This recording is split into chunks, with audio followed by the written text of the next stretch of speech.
Hi hello sweeties, welcome to my story world. పక్కనే ఇంకో room ఉంది కదా, అది బెడ్రూమ్ చేసుకొని వాడుకో అని వరుణ్ పడుకొని కాలు మీద కాలేసుకొని చెప్పాడు.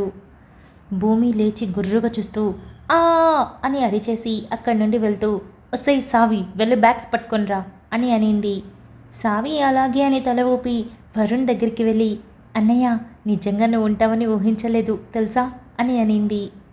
నాకు మీరు వచ్చినట్టు తెలియదురా, పొద్దున అన్నయ్య కాల్ చేసి నీ రూమ్లో ఇద్దరిని పెడతాను అంటే ఒప్పుకోలేదు. ఆ టైంలోనే కాల్లో భూమి వాయిస్ వినిపించి అక్కడికి వచ్చాను. చూస్తే మీరు అన్నయ్యని రిక్వెస్ట్ చేసి ఇక్కడే ఉంచమని చెప్పాను అని చెప్పాడు. నేనైతే షాక్, కానీ ఇక్కడే బాగుందన్నయ్య, భూమిని మార్చుకో, ఇది నీకు మంచి అవకాశం అని సావి చెప్పింది.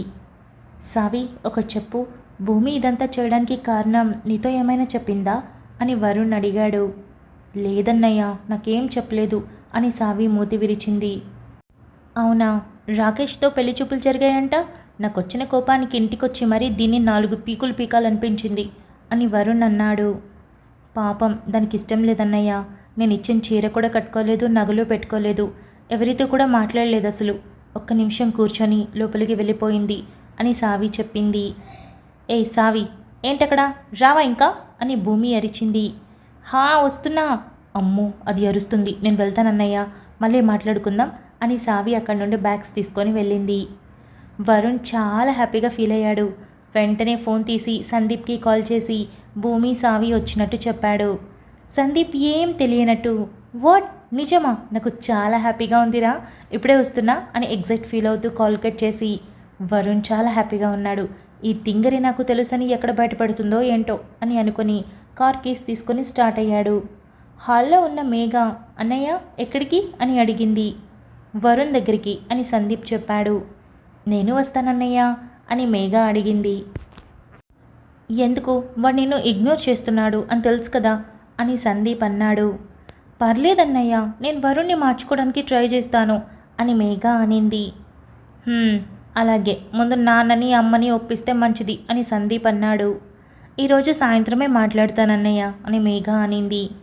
సందీప్కి మేఘ మాటల్లో ఎక్కడో తప్పు కనిపిస్తున్నా సైలెంట్గా ఉన్నాడు. సరే పదా అని బయటికి వెళ్ళాడు. ఇద్దరూ కలిసి వరుణ్ ఇంటికి స్టార్ట్ అవుతారు. అన్నయ్య అన్నయ్య ఆపు అని కార్ దారిలో ఆపేస్తుంది. ఎందుకు మేఘ అని సందీప్ అడిగాడు. ఇప్పుడే వస్తాను అని మేఘ వెళ్ళి ఫ్లేవర్స్తో పాటు తనకి ఇష్టమైన చాక్లెట్స్ కొని వచ్చి కార్ ఎక్కి పోనీ అన్నయ్య అని అనింది. ఇద్దరూ కాసేపటికి ఇంటికి వెళ్ళారు.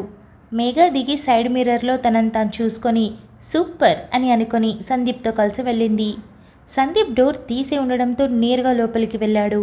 వెనకే మేఘ కూడా వెళ్ళింది. వరుణ్ మంచి మెలోడీస్ పెట్టుకొని హమ్ చేస్తూ ఉన్నాడు.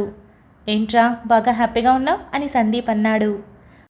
వరుణ్ సందీప్ని చూసి హాయ్ రా అని మేఘాని చూసి జస్ట్ హాయ్ అని నవ్వు లేకుండా చెప్పాడు. హాయ్ వరుణ్ అని మేఘ ఫ్లేవర్స్ ఇచ్చి చాక్లెట్స్ కూడా ఇచ్చింది. వరుణ్ సీరియస్గా చూసి నాకొద్దు అని అన్నాడు. ప్లీజ్ వరుణ్, నీకోసమే కొన్నాను అని మేఘ అనింది. వరుణ్ ఆలోచించి సరే ఇవ్వు, నాకోసమే కొన్నావుగా అని తీసుకున్నాడు. మేఘ నవ్వుతూ హ్యాపీ ఫీల్ అయిపోయి వరుణ్ వాటర్ అని అనింది. కిచెన్ దగ్గర ఫ్రిడ్జ్లో ఉన్నాయి అని వరుణ్ చెప్పాడు. మేఘ ఫ్రిడ్జ్ దగ్గరికి వెళ్ళి నీళ్లు తాగుతూ సైడ్కి చూసింది. అప్పుడే తన బెడ్రూమ్ నుండి వాష్రూమ్లోకి వెళ్ళిన భూమిని సైడ్ నుండి చూసి వాటర్ బాటిల్ పక్కన పెట్టి కళ్ళు నలుపుకొని ఇదేంటి భూమిలా ఉంది, చచా అదెందుకు వస్తుంది ఇక్కడికి అని అనుకుని వరుణ్ దగ్గరికి వెళ్ళింది. వరుణ్ సావి భూమి ఎక్కడా అని సందీప్ అడిగాడు. రూమ్ సర్దుకొని రిలాక్స్ అవుతున్నారా అని వరుణ్ చెప్పాడు. అందుకేనా అబ్బాయి గారు హ్యాపీనెస్లో పాటల్లో మునిగి తేలుతున్నారు అని అడిగాడు. వరుణ్ నవ్వుతూ వెళ్ళి నువ్వు కూడా సావిని చూసి ఖుషి అయిపో అని అన్నాడు. రే రోజూ మాట్లాడుతున్నా, ఎప్పుడు కలుస్తామని నాకు కాస్త ఈగర్గానే ఉండిందిరా, అందుకే వచ్చేసా అని సందీప్ వెళ్తూ కలిసి వస్తా అని వెళ్తుంటే మేఘ పక్కకి జరిగి వరుణ్ దగ్గరికి వెళ్ళింది. సందీప్ భూమి సావి రూమ్కి వెళ్ళి డోర్ నాక్ చేశాడు. అబ్బా మళ్ళీ వచ్చాడు అని వెళ్ళి డోర్ ఓపెన్ చేసి ఎన్నిసార్లు డిస్టర్బ్ చేస్తావు అని భూమి అక్కడ సందీప్ని చూసి అన్నయ్య నువ్వా అని అనింది. అన్నయ్యనా అంటే సందీపా అని సావి భూమి నెట్టి సందీప్ని చూసి ఒక్క క్షణం కంట్లో నీళ్లు తెచ్చుకుంది. వామ్మో ఈరోజు భూకంపం గ్యారెంటీ, నువ్వు నా కోసం ఏడవడం అంటే మాటలా అని సందీప్ అన్నాడు. సావి మూతి తిప్పుతూ పోరా ఎంత ఫీలింగ్ ఉంటే కన్నీళ్ళు వస్తాయి అని అనింది. సందీప్ సావి చెయ్యి పట్టుకొని సారీ జోక్గా అన్నాను, అయినా నీ ఫేస్కి ఈ సెంటి అస్సలు సెట్ కాదు, నవ్వుతూ ఉంటే బాగుంటుంది అని అన్నాడు. సరేలేరా అని సావి లోపలికి తీసుకొని వెళ్ళింది.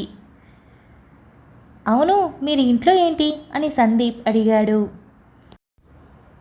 సావి జరిగింది మొత్తం చెప్పి అలా ఇక్కడికి వచ్చాం అని అనింది. సందీప్ నవ్వుతూ హరీష్ బావ అదుర్ససలు అనుకొని ఇద్దరితో మాటల్లో పడ్డాడు. వరుణ్తో ఏవేవో మాట్లాడుతూ మేఘ ఒక్కటే నవ్వుకుంటూ ఉంది.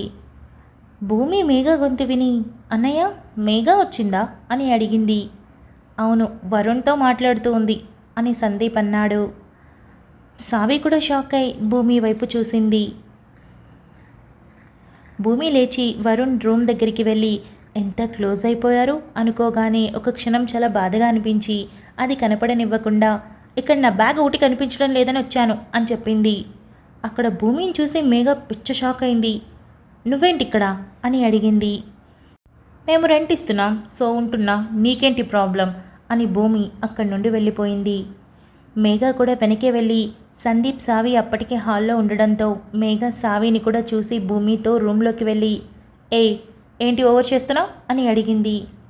చూడు నువ్వు అడిగింది నేను నీకు ఇచ్చాను, అంతకంటే కాస్త ఎక్స్ట్రాలు మాట్లాడినా మళ్ళీ తిరిగి తీసుకోవడానికి క్షణం కూడా ఆలోచించను అని భూమి సీరియస్ వార్నింగ్ ఇచ్చింది.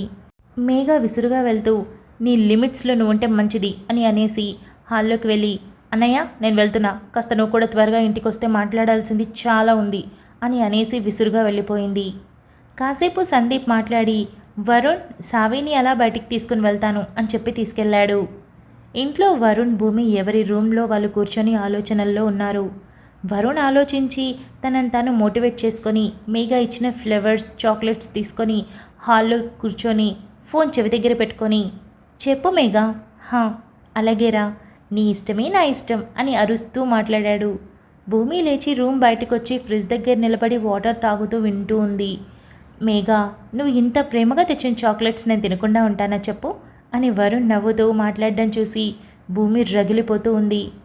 అలాగే బాయ్ రా అని వరుణ్ భూమిని గమనిస్తూ ఫోన్ అక్కడే పెట్టి తన రూమ్లోకి వెళ్ళాడు. వరుణ్ రూమ్లోకి వెళ్ళడమే భూమి ఆ ఫ్లవర్స్ తీసుకొని డస్ట్బిన్లో వేసి చాక్లెట్స్ తన రూమ్లోకి తీసుకెళ్ళిపోతుంది. వరుణ్ హాల్లోకి వచ్చి టీపాయ్ పైన ఫ్లవర్స్ చాక్లెట్స్ లేకపోవడంతో భూమి తీసుకెళ్ళిందని అర్థమై నవ్వుకొని తన రూమ్ వైపు మెల్లగా వెళ్ళాడు. పక్కనే డస్ట్బిన్లో ఫ్లవర్స్ చూసి భూమి రూమ్ దగ్గరికి వెళ్ళి డోర్ ఓపెన్ చేశాడు. భూమి చాక్లెట్స్ ఓపెన్ చేసి తింటూ ఉంది కానీ మొహంలో కోపం మాత్రం చాలానే ఉంది. వరుణ్ నవ్వుని ఆపుకుంటూ డోర్ దగ్గర హ్యాండ్స్ ఫోల్డ్ చేసుకొని నిలబడి భూమిని చూస్తూ ఉన్నాడు. అల్లిన జడని ముందుకి వేసి చుడిదార్ మీద చున్నీ పక్కకి లాగేసి ఒక కాలు చాపుకొని మరో కాలు ముడుచుకొని ఒడిలో చాక్లెట్స్ పెట్టుకొని చక్కగా లాగిస్తుంటే వరుణ్కి చూడడానికి రెండు కళ్ళు చాలనే లేదు. చిన్నగా ఉన్నప్పుడు వేసవిలో వచ్చే మామిడి పండ్లు కూడా అచ్చు ఇలాగే తినేది అనుకొని ఎన్నాళ్ళైంది నేను తనివి తీరా చూసి అనుకొని అలాగే చూస్తూ ఉన్నాడు.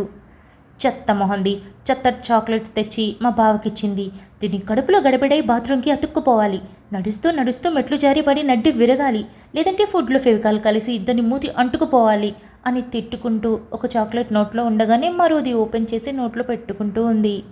అనుకోకుండా వరుణ్ కాలు తగిలి పక్కనే ఉన్న చైర్ పక్కకి జరగడంతో భూమి డోర్ వైపు చూసింది. వరుణ్ వెంటనే సీరియస్గా తన ఎక్స్ప్రెషన్ మార్చాడు. భూమి తింటున్నదల్లా ఆగి అవ్వా దేవుడా అనవసరంగా తెచ్చాను, మళ్ళీ తినాల్సింది అనుకొని పైకి లేచింది. ఒడిలో ఉన్న చెత్త చాక్లెట్స్ బెడ్ మీద పడ్డాయి. ఏం జరుగుతుంది ఇక్కడ అని వరుణ్ లోపలికి వస్తూ అడిగాడు. భూమి నోట్లో ఉన్న చాక్లెట్ని నోరు కదలకుండా తినడానికి ప్రయత్నిస్తూ తల అడ్డంగా ఊపింది. అడుగుతుంటే నోరు మెదపడం లేదేంటి అని వరుణ్ అడిగాడు. భూమి చకచకా అంతా తిని ఎలా మాట్లాడతాను, తినడం కనిపించడం లేదా అని అడిగింది. అవి నావి, నువ్వు దొంగతనం చేశావా అని వరుణ్ అడిగాడు. దొంగ అంటే అయిపోతావు, అవి హాల్లో ఉంటే తెచ్చుకున్నా, సందీప్ అన్నయ్య తెచ్చాడు అని భూమి అనింది. సందీప్ తీసుకుని రావడం నువ్వు చూసావా అని వరుణ్ మీద మీదకి వెళ్తూ అడిగాడు. ఏంటి మీద మీదకి వస్తున్నావు, తొక్కలో చాక్లెట్స్కి ఇంత బిల్డప్నా అని భూమి అడిగింది. తొక్క కాదు వాల్యూ, నా మేఘ తెచ్చింది అని వరుణ్ అన్నాడు. నీ మేఘానా అని భూమి అడిగింది. అవును నా మేఘానే, ఈ 2 నెలల్లో మేం బాగా క్లోజ్ అయ్యాం. ఎంతైనా నీ సెలెక్షన్ కదా, అద్దిరింది మేఘ అని వరుణ్ అన్నాడు. అంత అద్రిపోయేలా నువ్వేం చూసావు అని భూమి డౌట్గా అడిగింది. అలా అడిగితే ఎలా చెప్తానమ్మా, సిగ్గు కదా అని వరుణ్ మెలికలు తిరుగుతూ చెప్పాడు. అబ్బో, అది ఎప్పుడు వేసే డ్రెస్సెస్లోనే అంతా చూపిస్తుంది, ఇక నీకు విడిగా చూపించేదేముందిలే అని భూమి అనింది. ఎంత ధైర్యం, నా మేఘానే తప్పుగా అంటావా అని వరుణ్ అన్నాడు. ఆపు, ఊరికే నా మేఘా మేఘా అంట, ఈయనగారేదో పేరు పెట్టినట్టు అని భూమి పక్కకి వెళ్తుంటే వరుణ్ తన చేయి పట్టుకొని లాగి, నువ్వేగా నాకు తనే పర్ఫెక్ట్ అని సెట్ చేసింది, ఇప్పుడెందుకు చిరాకు అని అడిగాడు. భూమి పక్కకి చూస్తూ సైలెంట్గా ఉంది. సమాధానం చెప్పు. సరే వదిలే, నా మేఘ తెచ్చిన చాక్లెట్ నాకు కావాలి అని వరుణ్ అడిగాడు. లేవు, కడుపులో ఉన్నాయి అని భూమి అనింది. కుదరదు, కావాల్సింది అని వరుణ్ అన్నాడు. ఎలా ఇస్తా? సరే, సాయంత్రం బయటికి వెళ్తాను, అప్పుడు కొనిస్తాను అని భూమి అనింది. అవసరం లేదు, ఇక్కడ ఉంది కదా అని బుగ్గ మీద అంటుకున్న చాక్లెట్ని చూపించాడు. భూమి వరుణ్ణి చూస్తూ ఉంది. తను దగ్గరికి వస్తుంటే అడ్డు చెప్పకుండా సైలెంట్గా ఉండి టక్కున బుగ్గన అంటిన చాక్లెట్ని తుడిచేసి, వెళ్ళి నీ ప్రియాతి ప్రియమైన మేఘాని అడుగు, బాగా కావాల్సినంత ఇస్తుంది అని భూమి వరుణ్ణి నెట్టి హాల్లోకి వెళ్ళింది. వరుణ్ కూడా హాల్లోకి వచ్చి, హలో, వెళ్ళి వంట చేయి, కావాల్సినవి ఫ్రిడ్జ్లో ఉన్నాయి అని అన్నాడు. నాకు వంట అంతంత మాత్రంగానే వచ్చు అని భూమి టీవీలో ఛానల్స్ మారుస్తూ చెప్పింది. ఏం పర్లేదు, నేర్చుకో, రేపు నీకు పెళ్ళై మొగుడొస్తాడుగా, వాడి కోసం నేర్చుకో అని వరుణ్ అనేసి రూమ్లోకి వెళ్ళిపోయాడు. భూమి లేచి, ఛా, అక్కడైతే రోజు అత్త చేతి వంటతో కడుపు నిండేది, ఇప్పుడు నా వంట నేనే తినాలి. పోనీలే, బావ కూడా బయట ఫుడ్ తిని తిని విసిగిపోయి ఉంటాడు, నేనే చేస్తాను అనుకుని టీవీలో సాంగ్స్ పెట్టి హమ్ చేస్తూ ఫ్రిడ్జ్లో కూరగాయలు తీసుకొని వంటగదిలోకి వెళ్ళింది. మేఘ నేరుగా వాళ్ళ అమ్మ దగ్గరికి వెళ్ళింది. ఫ్రెండ్స్తో మాట్లాడుతున్న యమున మేఘాని చూసి, బేబీ నువ్వెప్పుడొచ్చావు అని అడిగింది. మమ్మీ, నీడ్ సమ్ వాటర్ అని మేఘ అనింది. యమున మేడ్ని పిలవడంతో మేఘాకి వాటర్తో పాటు జియోస్ కూడా ఇచ్చింది. మేఘ జియోస్ తాగి రిలాక్స్ అవుతూ, మమ్మీ, ఇంపార్టెంట్ విషయం మాట్లాడాలి అని అనింది. యమున ఫ్రెండ్స్ మేఘ సిచ్యువేషన్ చూసి, ఓకే యమున, మనం సాయంత్రం క్లబ్లో కలుద్దాం అని చెప్పేసి వెళ్ళిపోయారు. చెప్పు బేబీ, ఏంటి విషయం అని యమున అడిగింది. మమ్మీ, నేను ఒక అబ్బాయిని లవ్ చేశాను అని మేఘ చెప్పింది. వావ్, నిజమా? మన స్టేటస్కి ఏమాత్రం నువ్వు తగ్గవు అని నాకు తెలుసు. చెప్పు, అబ్బాయి ఏం చేస్తాడు? బిజినెస్ మెన్నా, సీఈఓనా, లేక మనలాగా ఇన్స్టిట్యూషన్స్ ఉన్నాయా అని యమున ఎగ్జైట్ అవుతూ అడిగింది. మమ్మీ, తన పేరు వరుణ్ అని మేఘ చెప్పింది. నైస్ నేమ్, మరి ఏం చేస్తుంటాడు? ఫ్యామిలీ ఎక్కడ ఉండేది అని యమున అడిగింది. మమ్మీ, వరుణ్ అప్కమింగ్ డైరెక్టర్ అని నసుగుతూ చెప్పింది మేఘ.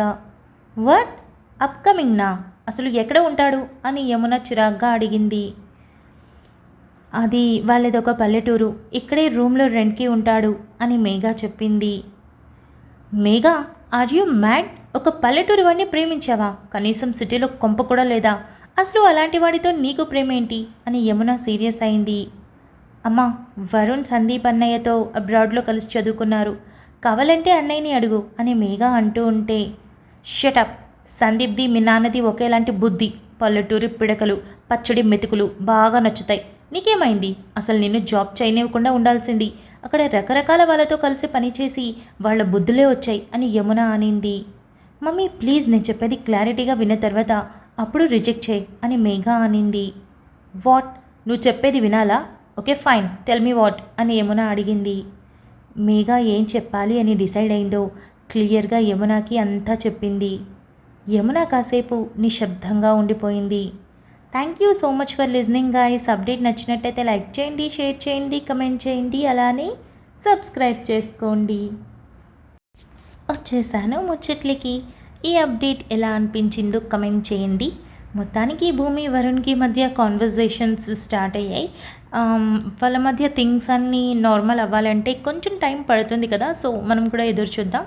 ఇక మేఘ వాళ్ళ అమ్మ ఇంట్రొడక్షన్ అయ్యింది. ఆవిడ ఎలాంటిదో ఆ 4 డైలాగులను బట్టే మీరు అర్థం చేసుకోవాలి. హరిప్రసాద్ గారు అలా ఉంటే ఈవిడ ఇలా ఉంది, టోటల్ కాంట్రాస్ట్ అనమాట. సో మొత్తానికి ఇద్దరు వేరువేరుగా ఉంటున్నారు. అది ఎందుకు ఏంటి అనేది మనకి ఫర్దర్గా తెలుస్తుంది, నెక్స్ట్ 2-3 పార్ట్స్లో తెలుస్తుంది అనమాట. మ్యాక్సిమం నెక్స్ట్ పార్ట్లో తెలుస్తుంది. ఇంతకీ మేఘ ఏం చెప్పింది వాళ్ళ మమ్మీకి? ఆవిడ ఒప్పుకుంటుందా? ఆ చెప్పిందే మన స్టోరీకి మూలమా? ముందు ముందు చూద్దాం. ఇక లాస్ట్ అప్డేట్ కమెంట్స్ విషయానికి వస్తే థ్యాంక్ యూ సో మచ్. ఎందుకు అంటే ఒక చిన్న స్టోరీ స్టార్ట్ చేద్దాం, నచ్చితే చదువుతారు లేదంటే లేదనుకున్నా. ఫస్ట్లో రీడ్ కౌంట్ చాలా తక్కువ వచ్చింది. ఇట్స్ ఓకే, పర్లేదు, ఒక 35 పార్ట్స్ 40 పార్ట్స్ వస్తుంది అంతే కదా, నేను కష్టపడేది కూడా తక్కువే, కానీ ఇష్టపడి చదివే వాళ్ళు నలుగురున్నా చాలు కదా అని ఇచ్చుకుంటూ వచ్చాను. బట్ ఎప్పుడు కూడా డౌన్ అవ్వకుండా దాని కమెంట్స్ నాకు బూస్టప్ ఇస్తూ వచ్చాయి. డెడ్ ఎండ్కి వచ్చేసరికి చాలా హార్ట్ఫుల్గా అనిపించింది. ఎంత బాగా వచ్చాయి కమెంట్స్ అన్నీ. నా స్టోరీస్లో విలన్స్ని కూడా మారుస్తాను, ఒక ఎథిక్స్ ఉన్న మంచి పర్సన్గా చూపిస్తానన్నారు. యాక్చువల్గా ఆలోచించండి, ఇప్పుడు నేను ఒకరికి బాగా నచ్చచ్చు, ఒకరికి వాళ్ళ లైఫ్లో నేను విలన్ లాగా కనిపించవచ్చు. అంటే ఒక పర్సన్ మంచిగా ఉండాలని ఏం లేదు, మంచి చెడులు అవతల వాళ్ళు చూసే వాళ్ళని బట్టి ఉంటుందన్నమాట. నన్ను విలన్ లాగా ఫీల్ అయితే నేను అలాగే ఉంటాను, నేను ఇప్పుడు చెడ్డదాన్ని అయిపోతాను. అదే పక్కన ఉన్న వాళ్ళు లేదు ఆవిడ చాలా మంచిది అంటే నేను వాళ్ళ పర్సన్లో చాలా మంచిదాన్ని. సో మంచి చెడులు ఖచ్చితంగా ఒక పర్సన్లో ఉంటాయి. సో దాన్నే నేను ఇక్కడ అందుకే ఎండింగ్కి వీలంత వరకు వాళ్ళని ఎందుకు మారుస్తానంటే మంచి చెడులు ఖచ్చితంగా ఉంటాయి. సో పక్కా మార్చాలి మనం ఆ మనిషిని, అంతేగాని వదిలేస్తామా లేదా చంపినట్టు రాస్తే అసలు అర్థమే ఉండదు కదా ఆ క్యారెక్టర్స్కి. సో మ్యాక్సిమం రియాలిటీకి దగ్గరగా రాయడానికి ట్రై చేస్తాను. ఇప్పుడు ప్రకాష్ రావు, కృష్ణకాంత్ అలాంటి వాళ్ళని అయితే మనం చంపినట్టు రాస్తే ఒక ఇది ఉంటుంది మనకు కూడా, పర్ఫెక్ట్ ఎండింగ్ ఇది, వాళ్ళు ఇలా చంపాలి వాళ్ళు చేసిన తప్పుల్ని బట్టి కదా. సో ఇక్కడ రాహుల్ చేసింది ఏం లేదు కాబట్టి అందుకే తనని అంత మంచిగా మార్చింది. అండ్ జాన్వి కూడా ఏం చేయలేదు, తను కావాలన్న దానికోసం చిన్నపిల్లలా పట్టుబట్టింది అంతే ఆలోచిస్తే. సో అందుకే హ్యాపీ ఎండింగ్ వచ్చింది. మీకందరికీ నచ్చినందుకు నేను కూడా చాలా హ్యాపీగా ఫీల్ అవుతున్నా. ఇక కొంతమంది ఏమో కొత్త స్టోరీ ఇవ్వండి అన్నారు, కొందరేమో నా ప్రియసఖి కూడా అడిగారు. నా ప్రియసఖి ఇప్పుడు ఇవ్వను, బికాజ్ నీకై వేచాను రా కూడా బావ మరదల స్టోరీ కదా. సో వెంటనే బావ మరదల స్టోరీ రన్ అయితే కిక్ ఉండదు. సో ఫస్ట్ దీన్ని కంప్లీట్ చేసుకొని తర్వాత దాన్ని స్టార్ట్ చేద్దాం. బట్ అడిగినందుకు మాత్రం థ్యాంక్ యూ సో మచ్. ఇక నేను అన్నిటికన్నా ఒక విషయం మర్చిపోయాను. యాక్చువల్లీ నేను మన ఒక రీడర్కే చాలా చాలా చాలా మంత్స్ బ్యాక్ మాటిచ్చాను, రాముడిని సీతమ్మని ఇస్తానని. సో ఆ స్టోరీ ఇద్దామని ఫిక్స్ అయిపోయాను.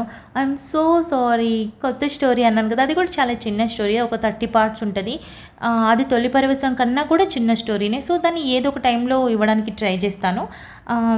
మనమైతే సీతారామంని ఫిక్స్ అవుదాం. మా క్యూట్ లడ్డు బాయ్ రాముడు and slim and beautiful Seethamma ఇద్దరు కలిసి మిమ్మల్ని అలరించబోతున్నారు. ఎదురు చూస్తూ ఉండండి వాళ్ళ కోసం. అదన్నమాట ముచ్చట. ఈ అప్డేట్ ఎలా ఉందో కమెంట్ చేయండి. మనం తర్వాత అప్డేట్లో కలుసుకుందాం. కమెంట్ చేసిన వాళ్ళందరికీ థ్యాంక్ యూ సో మచ్. అంతే. Keep smiling, stay healthy, bye guys.